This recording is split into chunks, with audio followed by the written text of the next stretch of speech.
हो और चाहे किसी भी देश के द्वारा संचालित किया जा रहा हो। मिशन के निश्चितता और अनिश्चितता के बीच बहुत ही महीन अंतर होता है, जिससे कि एक मिशन सफल या असफल होता है।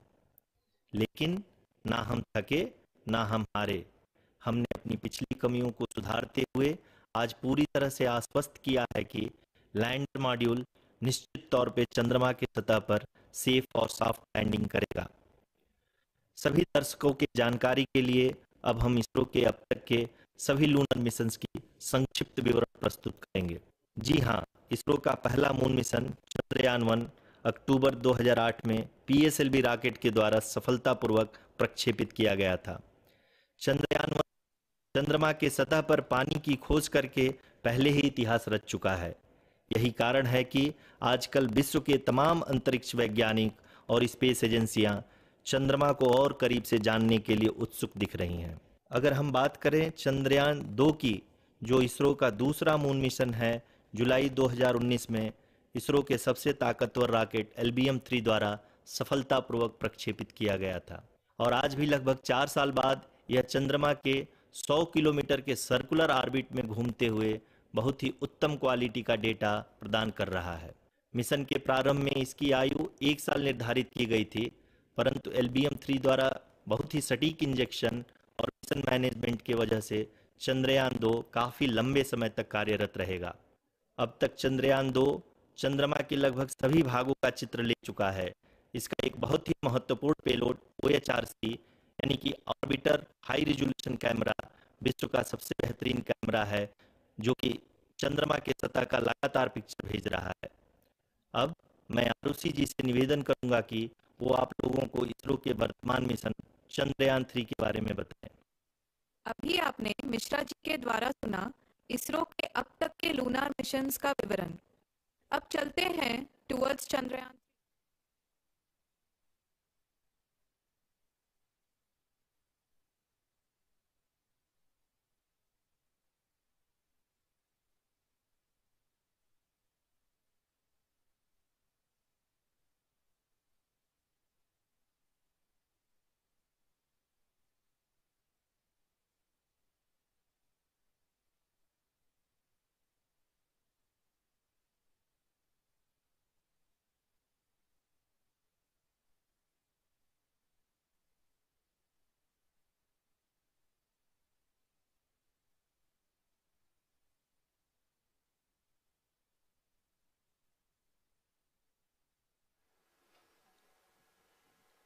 नमस्कार। इसरो के इस महाअभियान से जुड़ने के लिए आप सादर आमंत्रित हैं। मैं पद्मदेव मिश्रा अपने को होस्ट श्रीमती आरुषि सेठ के साथ आप सभी को और देश विदेश से जुड़े सभी दर्शकों का हार्दिक अभिनंदन और स्वागत करता हूं। 23 अगस्त 2023 आज की शाम इसरो के वैज्ञानिकों और सभी अंतरिक्ष वैज्ञानिकों के साथ लैंडर मॉड्यूल को चंद्रमा के सतह पर उतरने के ऐतिहासिक पलों को देखने के लिए तैयार और उत्सुक हैं। जी हाँ, इसरो के गौरवपूर्ण इतिहास में एक और अध्याय जुड़ने जा रहा है और आज हम सब लोग इसके साक्षी बनेंगे। आप ये सारे विजुअल्स अपने स्क्रीन पर इसरो के मिशन ऑपरेशन कॉम्प्लेक्स यानी मॉक से देख रहे हैं, जो कि बेंगलुरु में स्थित telemetry tracking and command network ISTRAC से प्रसारित किया जा रहा है।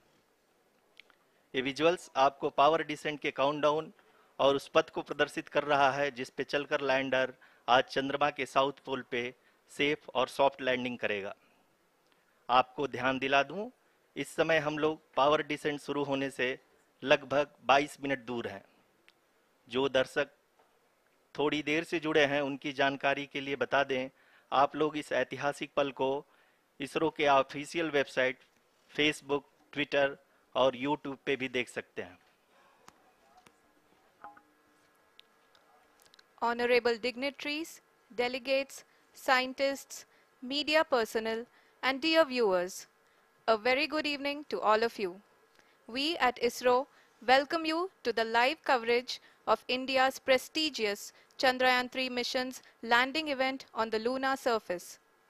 These are the visuals from Mission Operation Complex at ISRO's Telemetry Tracking and Command Network, ISTRAC, situated in Namma Bengaluru, Karnataka. I, Arushi Seth, and my colleague, Dr. Padamdeo Mishra, are your hosts for the evening and shall accompany you on the journey of the landing event from powered descent start to touchdown. Today, we shall be witnessing the final phase of the critical and most technologically challenging mission operations of Chandrayaan-3, wherein the lander module will be making a safe and soft landing on the surface of the moon. These display screens show the countdown to the power descent start as well as the path that will be followed by the lander module. We are 18 minutes away from the commencement of power descent. India is at the brink of creating history as we all await with bated breath to witness the landing on Moon's south polar region.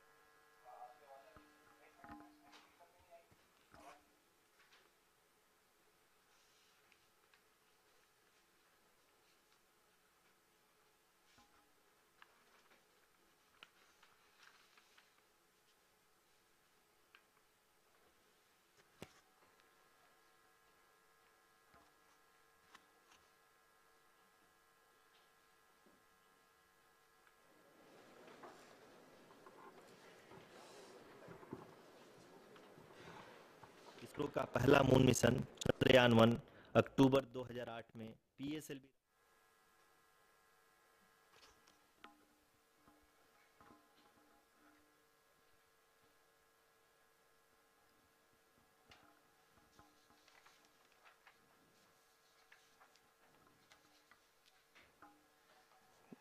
धन्यवाद आरुषि।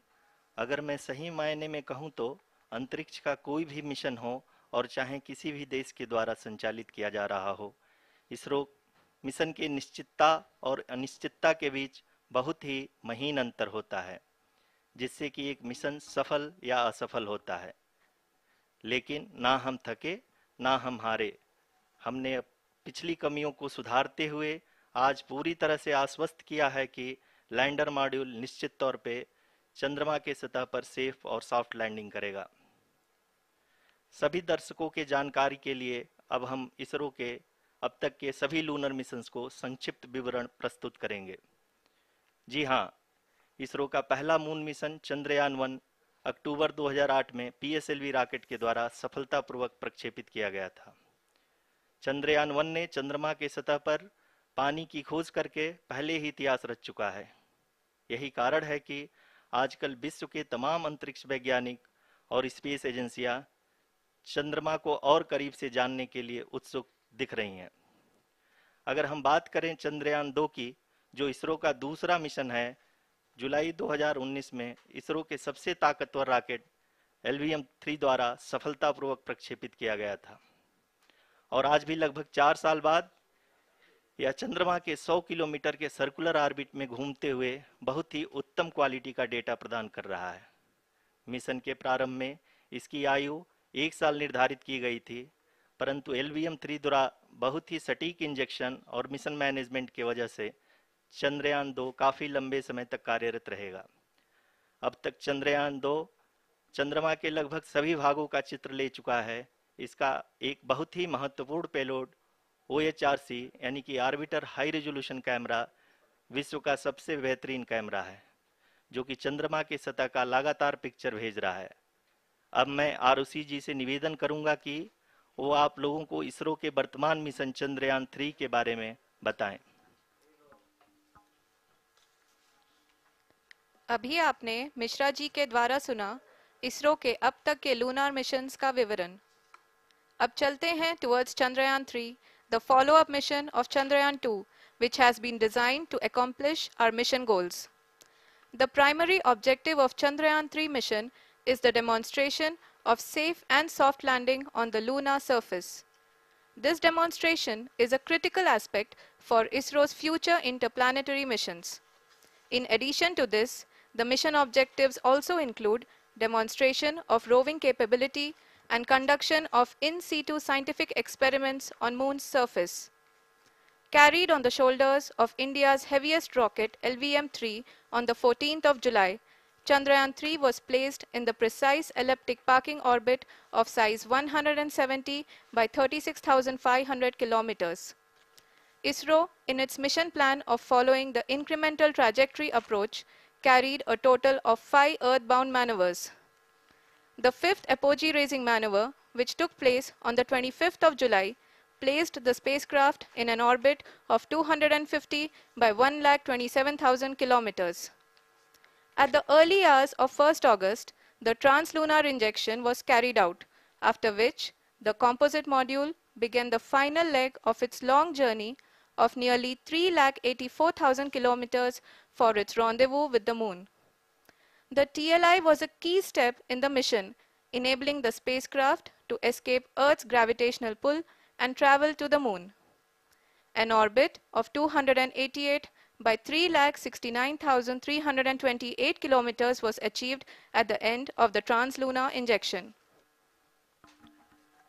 जी हाँ, translunar injection किसी भी interplanetary mission के लिए बहुत ही आवश्यक परंतु कठिन ऑपरेशन होता है। इस सफल मैन्यूवर के बाद चंद्रयान 3 पृथ्वी से दूर निकलकर चंद्रमा के प्रभाव क्षेत्र में एक हाइपरबोलिक ट्रैजेक्टरी के द्वारा पहुंचाया गया। पुनः 5 अगस्त 2023 को लूनर ऑर्बिट इंसर्शन के द्वारा चंद्रयान 3 को 160 किलोमीटर के पेरीलून और 18,000 किलोमीटर के अपोलून के साथ चंद्रमा के इलिप्टिकल ऑर्बिट में स्थापित कर दिया गया। टीएलआई के तरह एलओआई भी एक बहुत जटिल ऑपरेशन होता है। इसमें हमें यह ध्यान देना आवश्यक होता है कि उपग्रह के वेगमान को एक निश्चित बिंदु से घटाया जा सके, अन्यथा उपग्रह चंद्रमा के प्रभाव क्षेत्र से बाहर निकल जाएगा। एलओआई के सफलतापूर्वक परिचालन के बाद चंद्रयान 3 की कक्षा को 4 बार और परिवर्तित किया गया। इस दौरान चंद्रमा की अधिकतम ऊंचाई को घटाकर 160 किलोमीटर कर दिया गया। इस पूरी प्रक्रिया में प्रपल्सन मॉड्यूल का लगभग 755 किलोग्राम ईंधन का उपयोग हुआ और चंद्रयान 3 के वेगमान को लगभग 850 मीटर प्रति सेकंड कम कर दिया गया। लैंडर मॉड्यूल को लगभग 150 किलोमीटर के सर्कुलर ऑर्बिट में स्थापित करने के बाद 17 अगस्त 2023 को प्रपल्सन मॉड्यूल से अलग कर दिया गया। पुनः लैंडर मॉडल के ऑर्बिट को 2 डीबूस्ट मैन्यूवर्स के द्वारा 150 किलोमीटर के सर्कुलर ऑर्बिट से घटाकर 25 गुणे 130 किलोमीटर के एलिप्टिकल ऑर्बिट में स्थापित कर दिया गया। इस दौरान यह भी सुनिश्चित कर दिया गया कि 800 न्यूटन के चारों थ्रोटल थ्रस्टर्स पावर डिसेंट के समय किसी भी चुनौती का सामना कर सकें। लैंडर मॉड्यूल इस ऑर्बिट में 4 दिन तक चंद्रमा की परिक्रमा करता रहा ताकि इसके सभी सब सिस्टम को पावर डिसेंट से पहले कार्यात्मक रूप से वेरीफाई और वैलिडेट किया जा सके। इस दौरान चंद्रयान 2 और लैंडर मॉड्यूल की आपस में बातचीत भी हो चुकी है। और संक्षेप में अब तक की यात्रा की बात करें तो लैंडर मॉड्यूल अब तक 21 बार पृथ्वी के और लगभग 120 बार चंद्रमा का चक्कर लगा चुका है और इस पूरी यात्रा में लगभग 55 लाख किलोमीटर की यात्रा भी पूरी कर चुका है। अब तक के इस पूरे अभियान में यह भी सुनिश्चित किया गया कि सारे ऑर्बिट मैन्यूवर्स इस प्रकार किए जाएं कि लैंडिंग साइट पावर डिसेंट की शुरुआत से ही लैंडर के ऑर्बिटल प्लेन में बना रहे।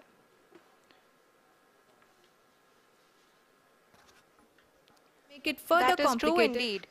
We have arrived at the crucial juncture wherein the orbit plane contains the desired landing site at the start of powered descent.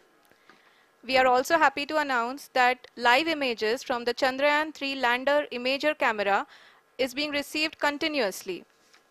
The demonstration of soft landing on the moon's surface is no ordinary feat due to the innumerable challenges and complexities involved. The lander velocity has to be killed from nearly 6,048 kilometers per hour without any aid from the thin and tenuous moon's atmosphere. The lunar dust at the time of landing and the craters and boulders scattered over the moon's surface make it further complicated to achieve this. The new and improved Chandrayaan-3 design has been built after envisaging all the scenarios which the lander module can encounter. With several software improvements, provision for full-level redundancies, a plethora of special tests, namely the integrated hot test, integrated cold test, and lander leg drop tests were carried out for the lander module. The success of these tests has provided great confidence in the performance of all the onboard sensors, propulsion system, and associated guidance, control, and navigation algorithms. The key findings during the tests have enabled to improve the overall system performance. The largely unexplored south pole of the moon has been chosen as the intended landing site since there is a possibility of finding ice and other minerals which would be vital resources for future explorers. Apart from continuing investigations pioneered by Chandrayaan-1 and Chandrayaan-2, the Chandrayaan-3 mission will also provide invaluable data to the science community around the world. Let us give our viewers a glimpse on the configuration of Chandrayaan-3 mission.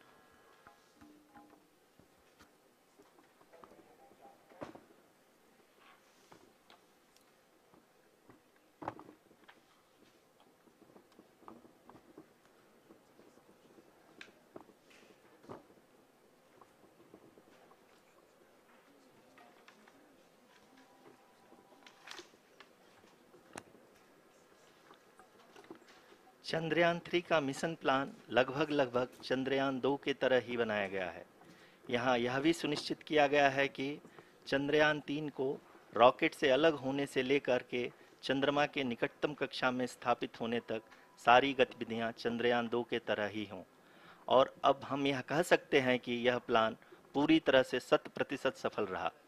हालांकि lander module के sensors और propulsion system को इस तरह से मजबूत किया गया है कि लैंडर पावर डिसेंट के समय किसी भी आपदा से बाहर आकर के मिशन के मुख्य उद्देश्य को पूरा कर सके। इस क्रम में लैंडर के मुख्य सेंसर्स कारा, लासा, LHBC, LDV और LHDAC का कार्यात्मक परीक्षण भी किया जा चुका है।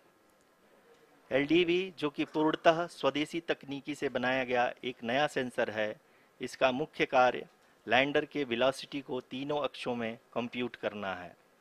पावर डिसेंट के दौरान लैंडर के सटीक पोजीशन और वेलोसिटी का ज्ञान होना बहुत ही आवश्यक है। लिराप यानी laser inertial referencing and accelerometer package इस कार्य को पावर डिसेंट के दौरान बखूबी निभाएगा। ट्रैजेक्टरी जनरेशन जो कि चंद्रयान 3 मिशन के लिए बहुत ही अहम है, क्योंकि हर ऑर्बिट मैन्यूवर के बाद यह सुनिश्चित किया जाता है कि लैंडर की मिशन ऑब्जेक्टिव को ना बदले। इस क्रम में मैं यह भी आपको बता दूं कि ऑर्बिट डिटर्मिनेशन जो कि उपग्रह के पोजीशन और वेलोसिटी को बहुत ही एक्यूरेटली बताता है, एक बहुत ही कठिन और जटिल कंप्यूटेशन और एस्टिमेशन होता है। यहाँ यह भी जानना महत्वपूर्ण है कि चंद्रयान 2 का OHRC पेलोड अब तक काफ़ी ऊंचे स्तर का डैम प्रदान किया है, जिसके फलस्वरूप लैंडिंग साइट के सीमा को बढ़ाकर 4 गुणे 2.4 किलोमीटर कर दिया गया है, जो कि पावर डिसेंट के दौरान सॉफ्ट लैंडिंग कराने में काफ़ी सहायक सिद्ध होगा। Apart from the sensors, Chandrayaan-3 is equipped with a suite of sophisticated payload instruments. While Chandrayaan-1 and Chandrayaan-2 orbiter have provided abundant remote sensing data of Moon, equally important are the on-site localized measurements that provide ground truths. Lander and rover have payloads which are completely new and will perform in situ analysis of lunar surface. The two spectroscopes on rover, APXS and LIBS, will actively measure the surface elemental abundances at the landing location and surrounding area. The lander carries a seismometer ILSA that can sense impact events and lunar quakes. The thermal probe CHAST will measure the temperature profile and thermal conductivity of Moon's regolith. The Rambha payload will carry out lunar ionosphere studies, while the laser retroreflector array shall be a passive location indicator for future spacecraft equipped with laser altimeter.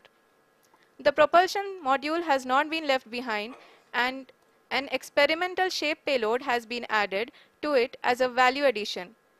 It will help in understanding the nature and characteristics of water-rich planets and will also aid in the future study of potentially habitable exoplanets. We are minutes away from the start of powered descent. The entire powered descent shall be carried out by the onboard autonomous landing sequencer or ALS, which is a series of instructions preloaded to the lander module.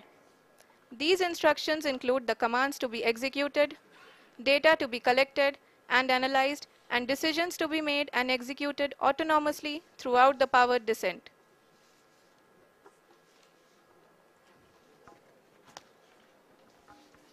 जी हाँ, अब हम power descent के बहुत ही करीब आ चुके हैं। हम आपको बताते चलें कि पावर डिसेंट को कुल 4 चरणों में बांटा गया है। सबसे पहले आता है रफ ब्रेकिंग फेज, जिसमें लैंडर की ऊंचाई को चंद्रमा की सतह से 30 किलोमीटर से घटाकर 7.4 किलोमीटर कर दिया जाएगा।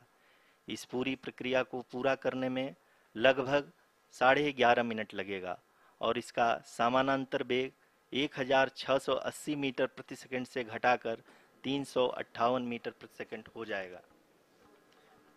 We have continuous flow of lander telemetry data from ISRO's Deep Space Network IDSN-32 located in Belalu, Bengaluru. The data is being acquired real-time by station and is flown to the Mission Operation Complex through our communication links. In addition to it, we also have support from ESA and JPL DSN stations. There will be no ground intervention once the ALS takes charge. The preparation for today's event had started 48 hours before, wherein various pre-selections and uplinking of parameters for the autonomous landing sequence were carried out. The whole descent is divided into 4 phases: the rough braking phase, the attitude hold phase, fine braking phase, and the local navigation phase or the terminal descent phase.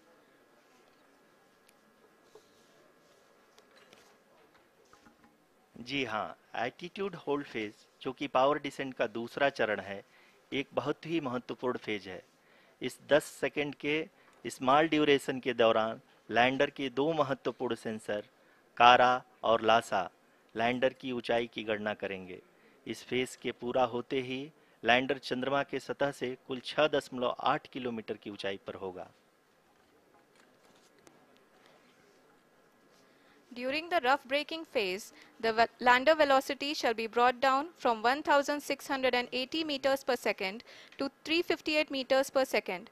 The altitude will be brought down from 30 kilometers to 7.4 kilometers at the end of rough braking.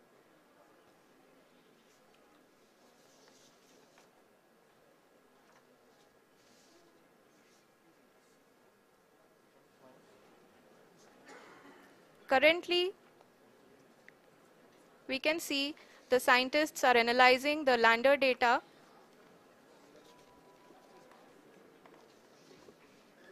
जी हाँ, हम ये देख सकते हैं कि mission operation complex रूप में बैठे सभी वैज्ञानिक ये जो भी डेटा देख रहे हैं वो डीप स्पेस नेटवर्क IDSN 32 के द्वारा प्रोवाइड किया जा रहा है।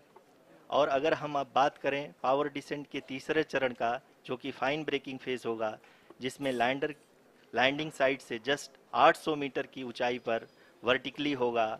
इस चरण को पूरा होने में लगभग 3 मिनट लगेंगे और इस चरण के पूरा होते ही लैंडर की वेलोसिटी लगभग 0 हो जाएगी। The scientists here at ISTRAC are glued to their systems, analyzing all sorts of complex data. We are very close to the powered descent, to the start of the powered descent phase.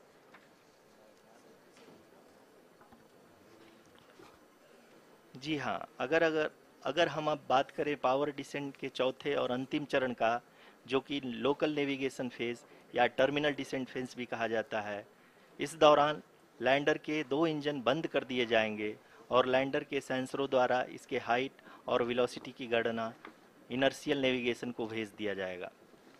इस दौरान lander 150 metre की ऊंचाई को प्राप्त करने के बाद कुल 131 सेकंड लगाएगा।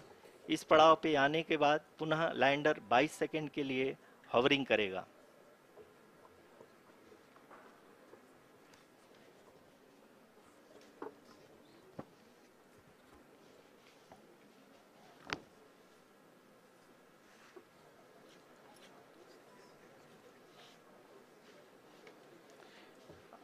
आप इस समय अपने स्क्रीन पे मिशन ऑपरेशन कॉम्प्लेक्स में बैठे सभी मान्यगणों को देख सकते हैं, जो कि बहुत ही उत्सुकता के साथ टेलीमेट्री डेटा को देख रहे हैं।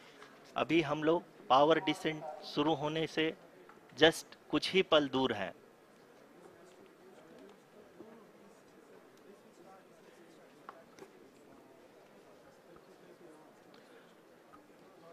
पावर डिसेंट शुरू होने में लगभग 30 सेकंड ही बचा है और हमको ये सारे data mission operation complex room में आईडीएसएन 32 के द्वारा, जो कि लगातार लैंडर के कनेक्शन में बना हुआ है, प्रदान कर रहा है। Dear viewers, the pivotal power descent has begun and the lander module is propelling towards the moon's surface along the intended trajectory.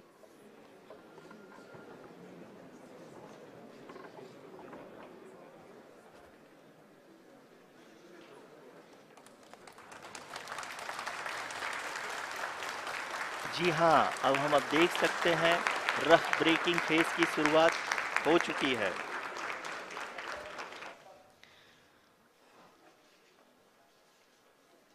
During this rough braking phase, the lander velocity shall be brought down from 1680 meters per second to 358 meters per second. The altitude will be brought down from 30 kilometers to 7.4 kilometers at the end of rough braking. All this in the duration of 690 seconds or 11.5 minutes. Currently, the Laser Inertial Reference and Accelerometer package (LIRAP) is aiding in the navigation. जी हाँ, अभी आप अपनी screen पे देख सकते हैं कि lander अब तक कुल 191 किलोमीटर हॉरिजेंटल दिशा में चल चुका है और अभी तक इसकी वेलोसिटी लगभग 31 किलोमीटर बनी हुई है।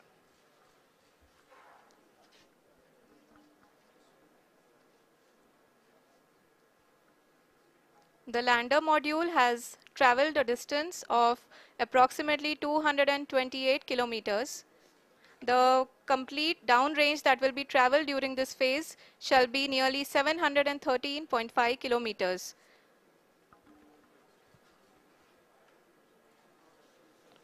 जी हाँ, कुल 745 किलोमीटर के इस रफ ब्रेकिंग फेज में आप देख सकते हैं कि हम लोग लगभग अपनी यात्रा 20% कंप्लीट कर चुके हैं।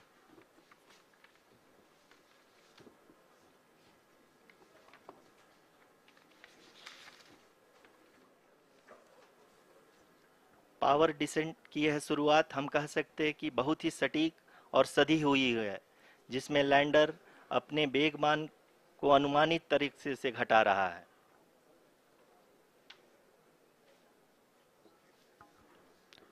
The altitude of the lander module will reduce from 7.4 kilometers to 6.8 kilometers. During the next phase, which is going to be the attitude hold phase. We can currently see that the altitude of the lander module is nearly 31 kilometers. Arushi, अभी हम इस ground trace को देखते हुए कह सकते हैं कि रफ ब्रेकिंग फेज की शुरुआत बहुत ही अच्छे तरीके से हुई है। आप ये देख सकती हैं कि जो भी प्रोजेक्टेड ग्राउंड ट्रेस है, उसी पे अपना लैंडर मॉड्यूल आगे चलते हुए बढ़ रहा है। अभी तक ये देखा जा सकता है कि लैंडर मॉड्यूल लगभग 370 किलोमीटर क्षैतिज दिशा में चल चुका है। The mission operations team is analyzing the data. We can all see the seriousness and the concentration with which each and every parameter of the lander module is being analyzed. The performance so far seems to be nominal. जी आरुषि, चूंकि ALS activate किया जा चुका है, इसलिए ground से कोई commanding नहीं की जा रही है। इस दौरान आपके स्क्रीन पे सारे डेटा इसरो के डीप स्पेस नेटवर्क से रियल टाइम में आ रहे हैं। इस मिशन में सेकेंड और थर्ड ऑर्डर गाइडेंस पॉलिनोमियल का प्रयोग हुआ है, जो कि इनर्शियल थ्रस्ट और एंगल के हमेशा सुनिश्चित करेगा। During the entire descent, there is no ground intervention as the ALS has taken charge. The preparation for today's event had started nearly 48 hours before, wherein various pre-selections and uplinking of parameters were done. We can see that the vertical velocity of the lander module has been brought down. It is continuously coming down. And the ALS had already been initiated 1 hour before the scheduled time of the power descent start. Following this, the throttleable engine electronics module, the TECM, was switched on and lander was oriented to the favorable attitude.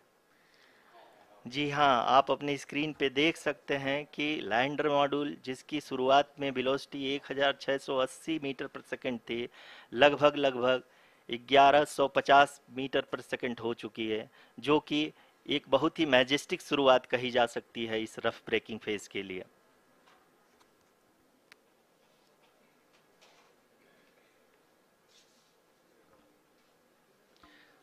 यहाँ पे मैं आपको ये भी बताते चलूँ कि आप अपने स्क्रीन पे देख सकते हैं कि द लैंडर मॉड्यूल का आल्टीट्यूड धीरे धीरे अब कम होता हुआ दिख रहा है, और जो कि एक्सपेक्टेड भी है। अभी हम बात करें करंट आल्टीट्यूड की, तो जो कि 28.6 किलोमीटर के आसपास है। आप स्क्रीन पर ये भी देख सकते हैं Chandrayaan 3 lander imager display. The lander imager is continuously taking photographs of the moon's surface, and that is also being streamed here. Currently, the horizontal velocity has been brought down and the distance traveled is 574 kilometers. The current altitude is 27 kilometers as can be seen on the screen. जी हाँ, करीब करीब अपने आधे सफ़र को पूरा करते हुए इस रफ ब्रेकिंग फेज में लैंडर बहुत ही आगे की तरफ बढ़ते हुए अपनी ऊंचाई को घटा रहा है। अगर अब बात करें तो लैंडर की ऊंचाई चंद्रमा के सतह से लगभग 27 किलोमीटर से नीचे हो चुकी है, करीब करीब 26.7 किलोमीटर के आसपास है। The next phase after the rough braking phase is the attitude hold phase, which will be for a duration of nearly 10 seconds. The lander will be oriented such that both the altimeters will be looking exactly towards the moon's surface. At the end of this attitude hold phase, height measurement update to navigation system will be given from the laser and car band altimeters. Currently, we are in the middle of the rough braking phase. जी हाँ, अगर हम ध्यान से देखें तो लगभग 8 minute की यात्रा के बाद लैंडर अपनी हॉरिजेंटल वेलोसिटी को लगातार कम करते हुए अपनी ऊंचाई, अभी की ऊंचाई के समय 24 किलोमीटर की ऊंचाई प्राप्त कर चुका है।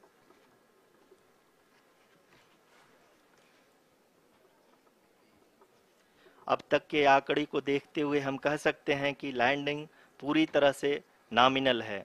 यहाँ पर हम देख सकते हैं कि हॉरिजेंटल वेलोसिटी लगातार कम होती हुई दिख रही है।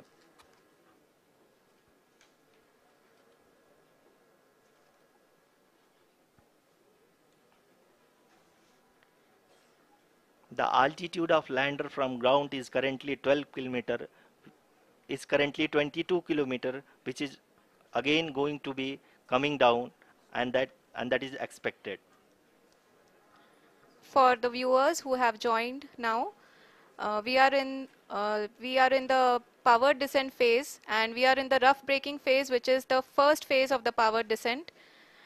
We have currently traveled a downrange of 697 kilometers, and the downrange that has to be traveled during this phase is 713.5 kilometers. जी हाँ, अभी आप देख सकते हैं कि लैंडर की हॉरिजेंटल वेलोसिटी लगभग 720 मीटर प्रति सेकंड हो गई है। लगभग हम ये कह सकते हैं कि 900 मीटर प्रति सेकंड वेलोसिटी को कम किया जा चुका है।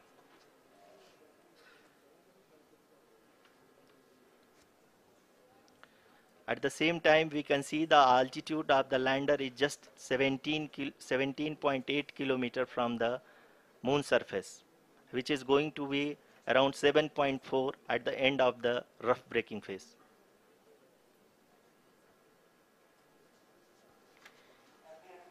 इस फेज के बाद हम जाएंगे towards the attitude hold phase,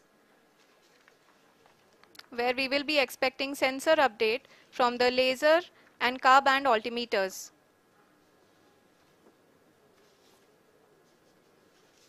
We can see the visualization of the lander module moving towards the moon's surface. The current altitude is nearly 15.2 kilometers and the distance traveled is 754 kilometers. We can also see the image that the lander imager camera has been providing. जी हाँ, इस rough breaking phase के दौरान 800 Newton के चारों throttle engine अपने कार्य को पूरी तरह से अंजाम दे रहे हैं और लैंडर के हॉरिजॉन्टल वेलोसिटी को लगातार कम कर रहे हैं। अब तक लैंडर लगभग अपने 75 से 80% की यात्रा को पूरा कर चुका है।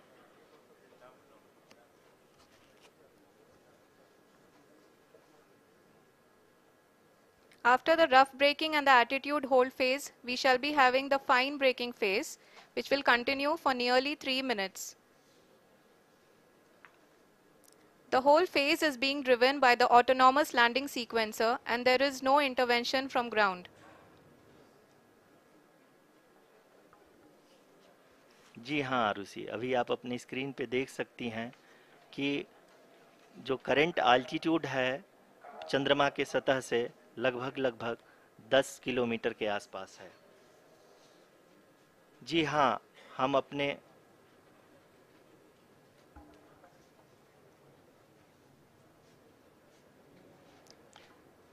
जी हाँ, हमारे प्रधानमंत्री जी श्री नरेंद्र मोदी जी हम सभी का उत्साहवर्धन करने के लिए दक्षिणी अफ्रीका के जोहानसबर्ग से जुड़ गए हैं।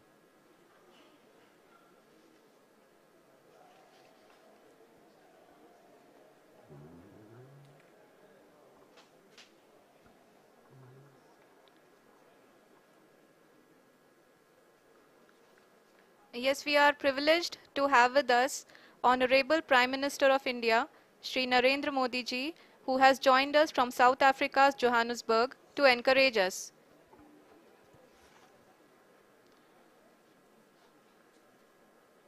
जी हाँ, आप ये देख सकते हैं एल्टीट्यूड होल्ड फेस भी बहुत ही आसानी से लैंडर फेस ने पार कर लिया है और अब फाइन ब्रेकिंग की शुरुआत हो चुकी है।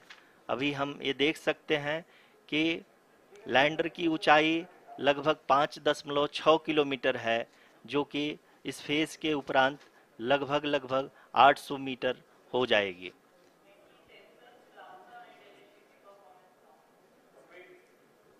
We can hear from the mission operations team that the sensors are performing nominally, and we are currently in the midst of the fine braking phase, which is going to continue for 3 minutes, and the altitude is going to be reduced to nearly 800 meters at the end of this phase. जी हाँ, जैसा कि आरुषि जी ने बताया कि लगभग 3 minute के उपरांत lander की हाइट लगभग 800 मीटर वर्टिकली होगी और यहाँ पे लैंडर की horizontal velocity, vertical velocity, even down range भी लगभग शून्य होगा। We can see the visual of the lander module, and we can see that the downrange traveled is nearly 831 kilometers.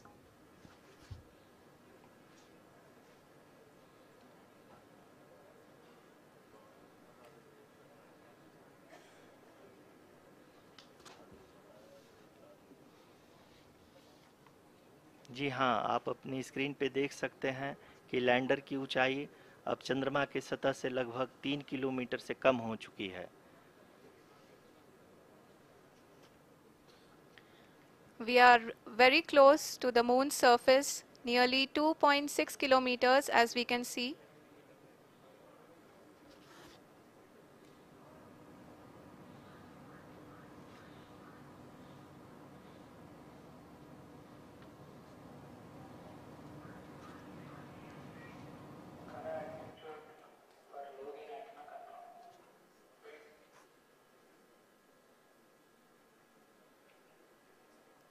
जी हाँ, अभी आप देख सकते हैं कि लैंडर की ऊंचाई लगभग 1 किलोमीटर के आसपास है।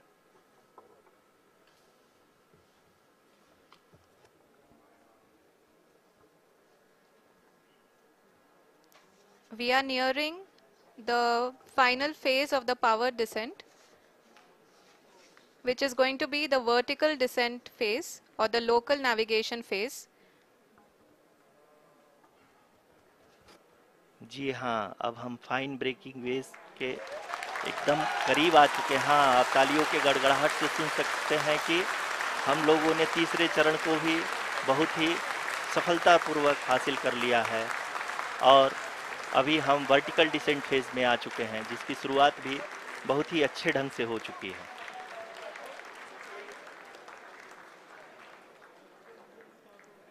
Lot of applause indicates that till now the performance has been nominal. We are in the vertical descent phase 1. The altitude is being brought down from 800 meters and we are nearing and approaching the lunar surface. जी, आप अपने screen पे देख सकते हैं कि lander का height लगातार कम होता जा रहा है। इस समय हम लैंडिंग साइट के जस्ट ऊपर हैं और इस समय इसकी ऊंचाई लगभग 600 मीटर के आसपास है। इस फेज के दौरान लगभग 150 मीटर के ऊंचाई पे पहुंचने के बाद लैंडर अगेन लगभग 20 से 22 सेकंड के लिए हॉवरिंग करेगा। We are above the landing site. The horizontal as well as the vertical velocity is now being constantly reduced. And the lander module has begun its descent towards the landing site.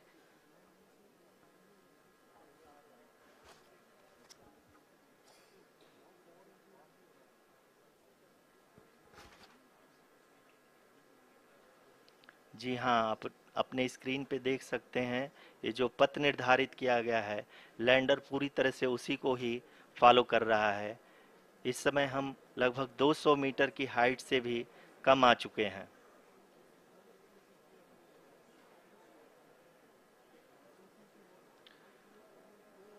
अब हम ये देख सकते हैं कि हम लगभग 150 metre की ऊंचाई पे हैं चंद्रमा के सतह से।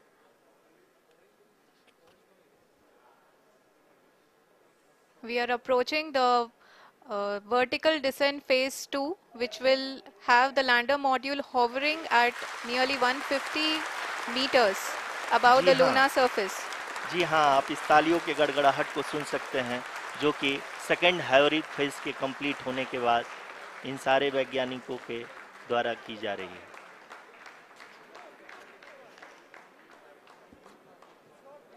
जी हाँ, आप अगर फिर से ध्यान से देखें तो एल्टीट्यूड पुनः कम होता जा रहा है। अभी हम लोग लगभग 135 मीटर की ऊंचाई पे हैं। The sensors that are updating at this point are providing confirmation of the safety of the landing site. As expected, the retargeting is going on and this is a very good signature for the lander. अभी आप ये देख सकते हैं कि lander की ऊंचाई लगभग 65 मीटर के आसपास बची हुई है।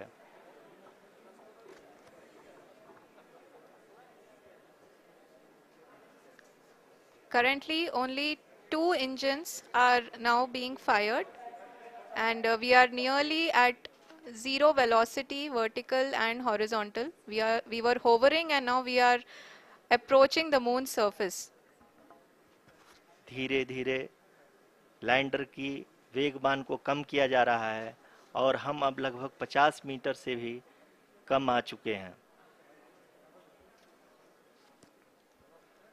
We can see the Honorable Prime Minister, Shri Narendra Modi ji, who is here to encourage us, and he is critically looking at the visuals.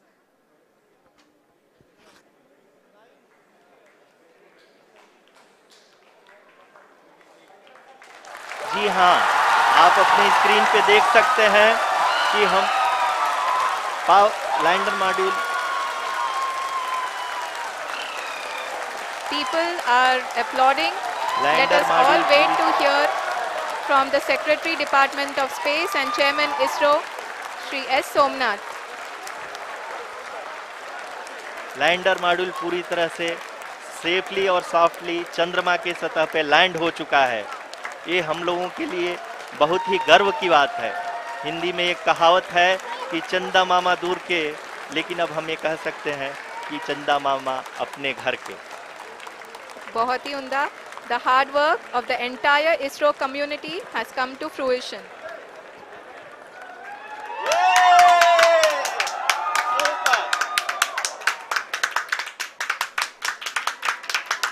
आदरणीय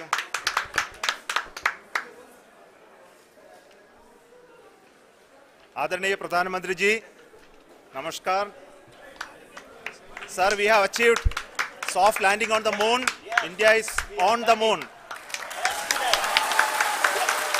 Sir, I request our Honorable Prime Minister to address us and bless us. Thank you, sir.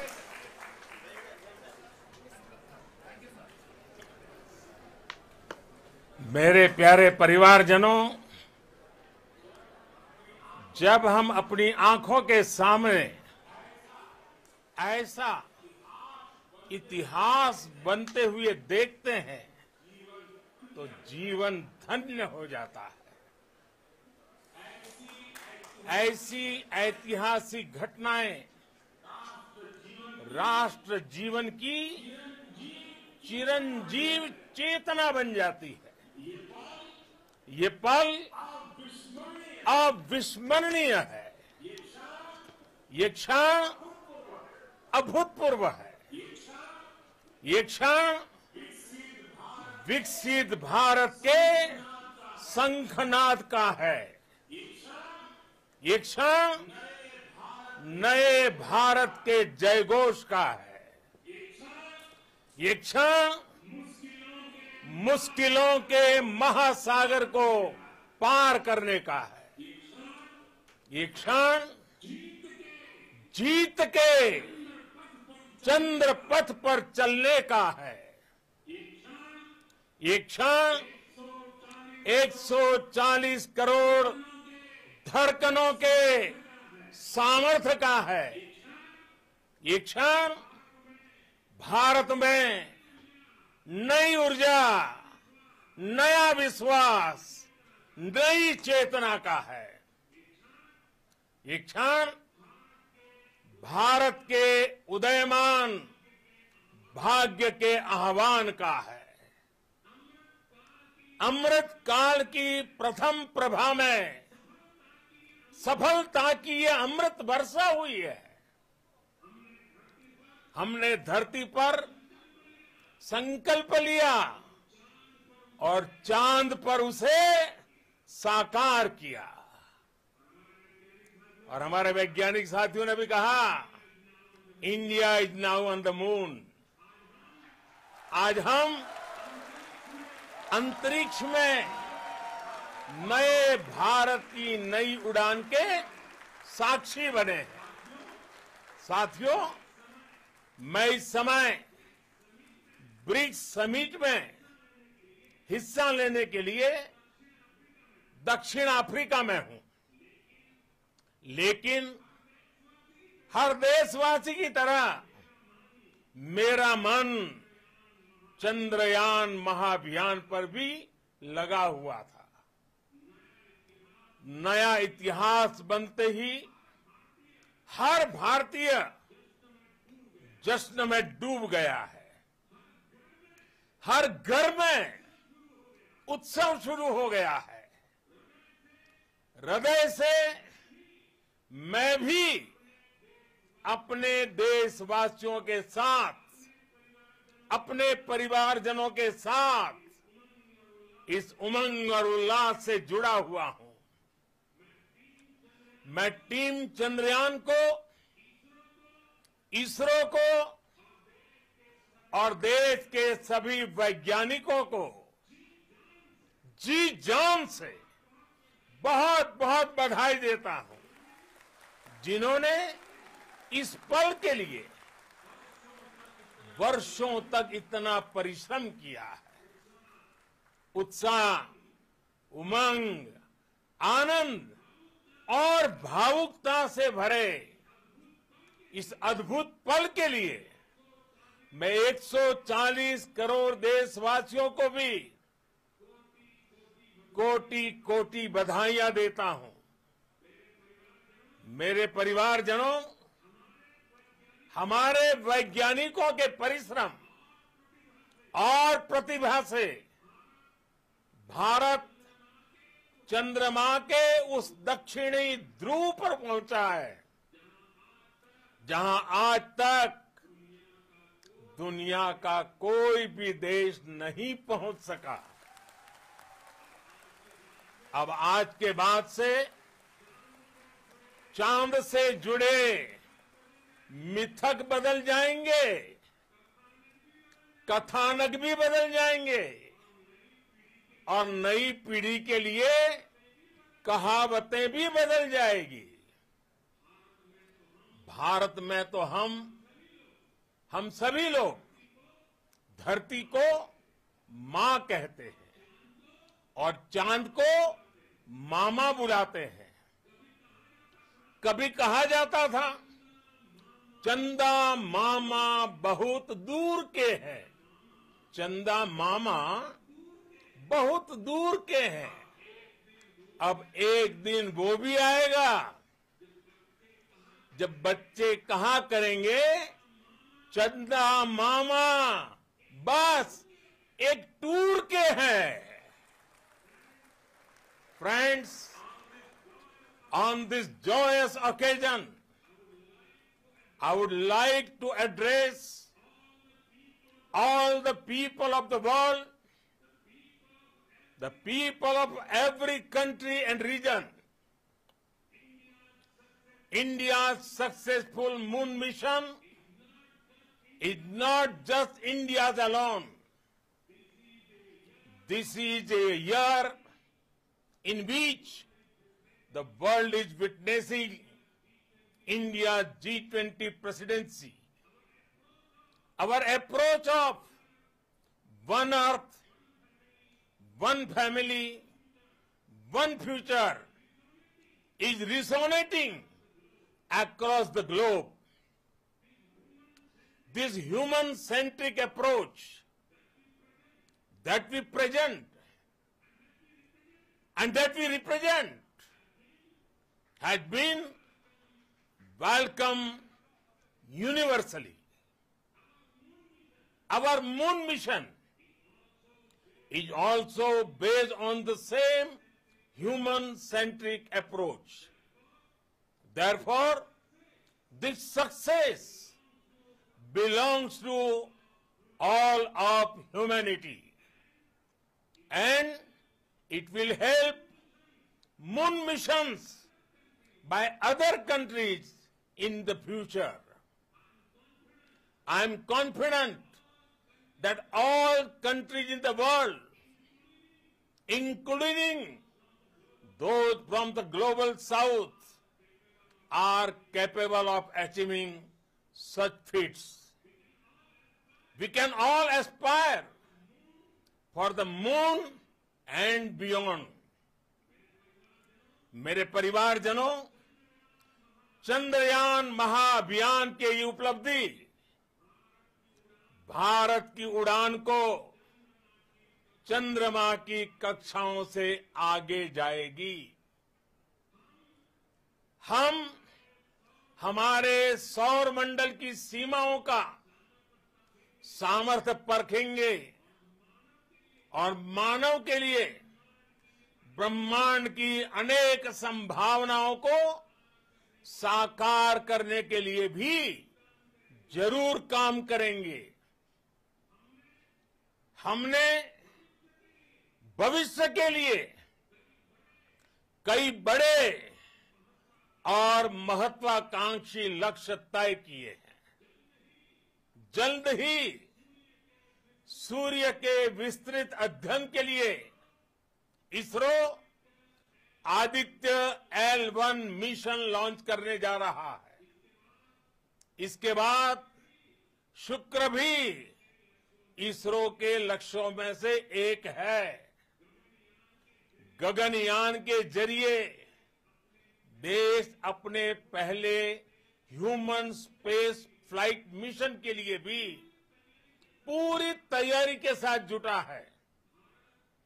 Bharat बार बार ये साबित कर रहा है कि sky is not the limit.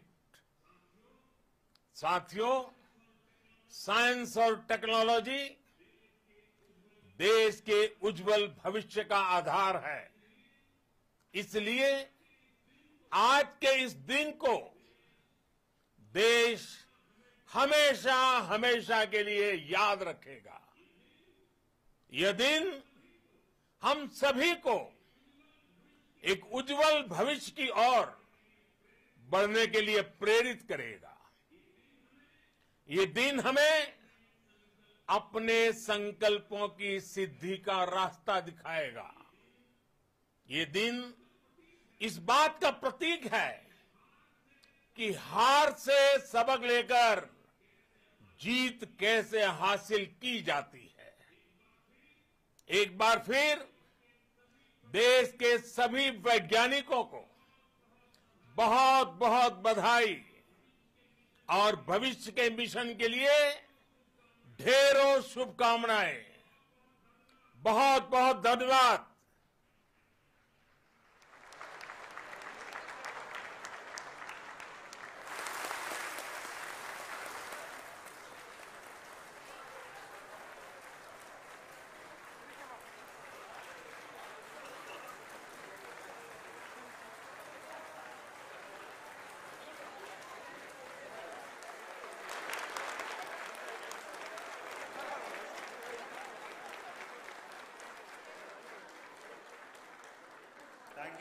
Thank you, Adaraniya Pradhan Mantri ji, for being part of our journey to this success.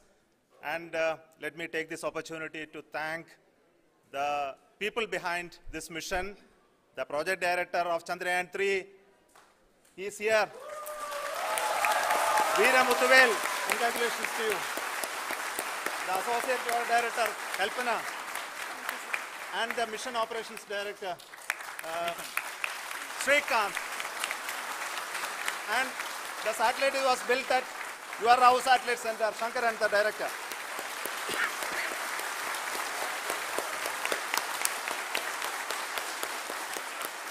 Thank you, sir. Hello.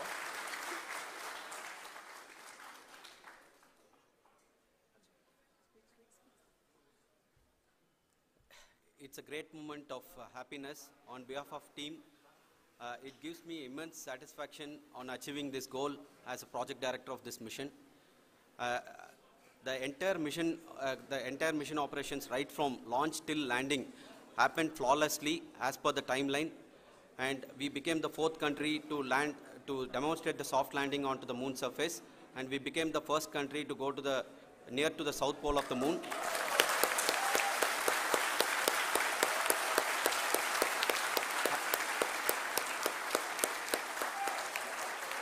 I take this opportunity to thank navigation, guidance and control team, propulsion team, sensors team and all the mainframe subsystems team who have brought success to this mission.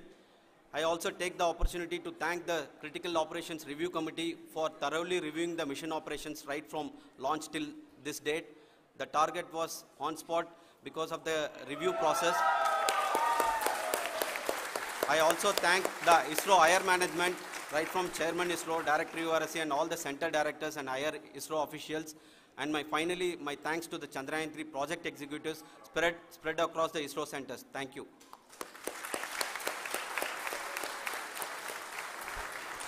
Mission Director Srikanth. It gives me an immense pleasure to be part of Chandrayaan-3 and acting as Mission Director. I would like to thank each and every team member who has supported in carrying out all the mission operations flawlessly, and I would like to thank my senior management, Chairman ISRO, Director URSC, my senior colleagues and my team members for carrying out and supporting all the things carrying out in a proper way. Thank you very much. Associate Project Director Kalpana. Good evening to all. This will remain the most memorable and the happiest moment for all of us, for our team Chandrayaan 3. We have achieved our goal flawlessly. From the day we started rebuilding our spacecraft after Chandrayaan 2 experience, it has been breathe in, breathe out Chandrayaan 3 for our team. And starting from the reconfiguration to all the special tests and the simulations we have conducted meticulously, and this has been possible only because of our immense effort from our Chandrayaan 3 team, and of course with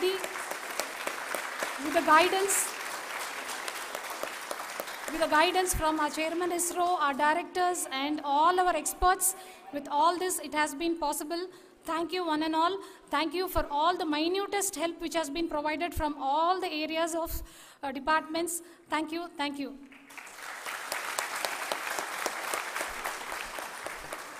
Now, Chandrayaan 3 is a result of the work done by thousands of scientists, engineers, our staff and industries and support team across ISRO and other places, other institutions.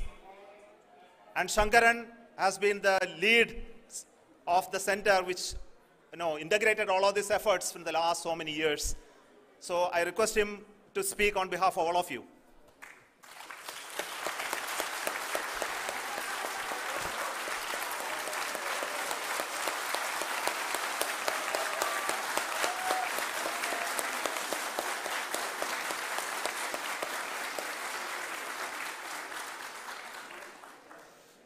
Thank you very much for the affection that has been displayed today now.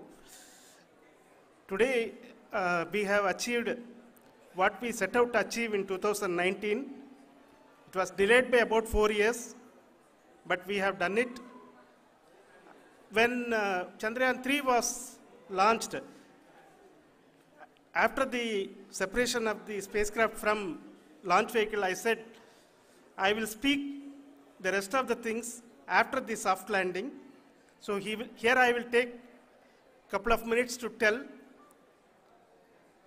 the tremendous amount of effort that has been put in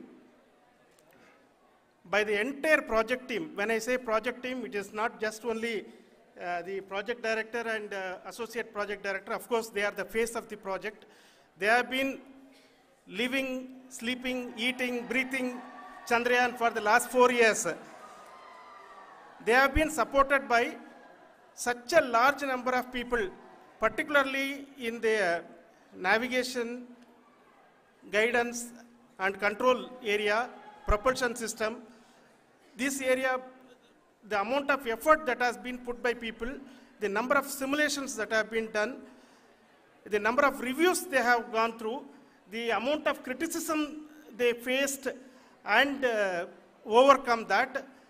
It is, as a person who has been watching this for the last 4 years along with them, my heart goes out for them. The amount of effort is tremendous. That is what ISRO is all about. That is what our organization has taught us to do. Now today, this success has put us even more higher responsibility, as the Honorable Prime Minister was telling, because we have set the bar now so high. Nothing less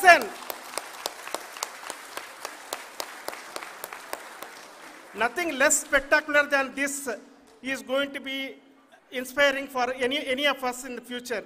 So as the Honorable Prime Minister mentioned, we will be now looking at putting the man in space, putting a spacecraft around Venus and landing a craft in Mars. Work on all these activities are going on for a few years.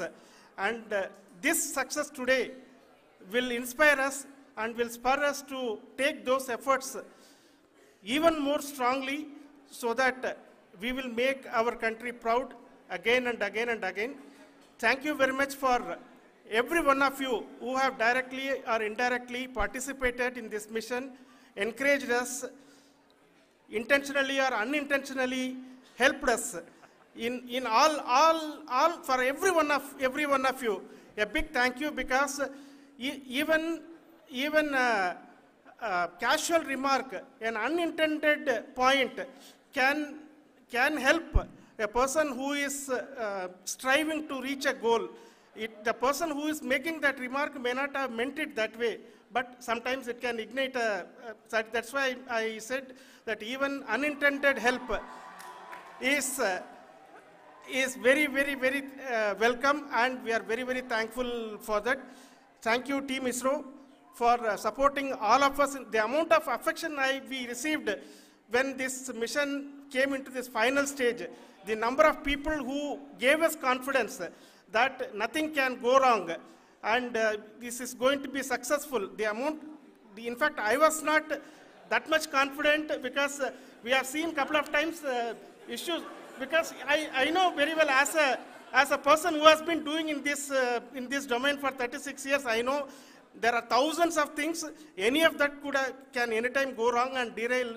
But so many of the people, because that I only see as the reflection of the effort we have put, that people are so happy to see this effort and they want us to succeed. It is not that they know that we are going to succeed. The people want us to succeed. So thank you very much for everyone for your love and affection.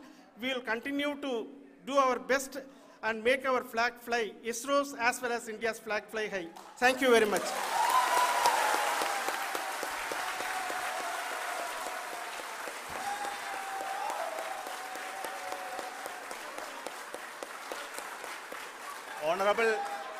Honorable Prime Minister called me and conveyed his greetings to each one of you and your family for the wonderful work you did in ISRO. So thanks are to him for the support that he is giving to us for missions like Chandrayaan 3 and the missions that are in the offing. I think that's a great word of comfort that we are receiving for pursuing the inspirational work that we are doing for the nation. I want to tell you, and I want to thank you also for each and everyone who prayed with us in the last many days, who wanted this success to happen in ISRO. I thank all those people all around the country and maybe beyond the country for their blessings and wishes and affection that he has given to each one of us for doing this work for the last so many years. I want to specifically thank some senior people who have been standing with us, especially the name of Kiran Kumar sir and Mr. Kamalakar, Sri Koteshwar Rao. They have been helping so much. They were part of the team to help them to get the confidence and get the reviews done to ensure that nothing goes with any mistakes.